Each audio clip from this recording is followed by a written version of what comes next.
په سلامونو او نیکو هیلو مو هرکلی کوم. هیلهمن یم چې روغ جوړ به یاستئ.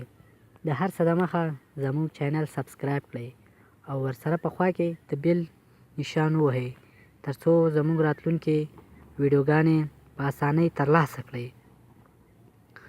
دوستانو، چې د اسلام له نظره د حمل په وخت کې جماع کول جواز لري او په دې کې هیڅ کوم ممانعت نشته دی. انسان کولی شي چې د حمل په اول، منځ او آخر کې له خپلې ښځې سره یو ځای شي. البته ډاکټران په دې اړه مختلف نظریات لري. ځینې وایي چې د حمل په آخره میاشت کې له ښځې سره یو ځای کېدل سم کار نه دی ځکه چې دا ښځې ته ضرر لري، او ځینې نور ډاکټران وایي چې په دې کې کوم مشکل نشته. خو ټول ډاکټران په دې متفق دي چې سړی کولی شي د حمل په هر وخت کې له خپلې ښځې سره یو ځای شي.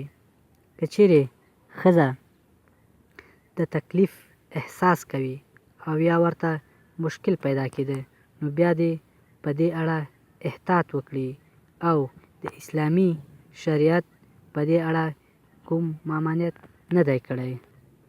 دوستانو، که زموږ چینل هم نه وي سبسکرایب کړی، مهرباني وکړئ سبسکرایب یې کړئ او لایک او شیر یې هم مه هېروئ چې تر څو نور دوستان هم له دې معلوماتو څخه برخمن شي.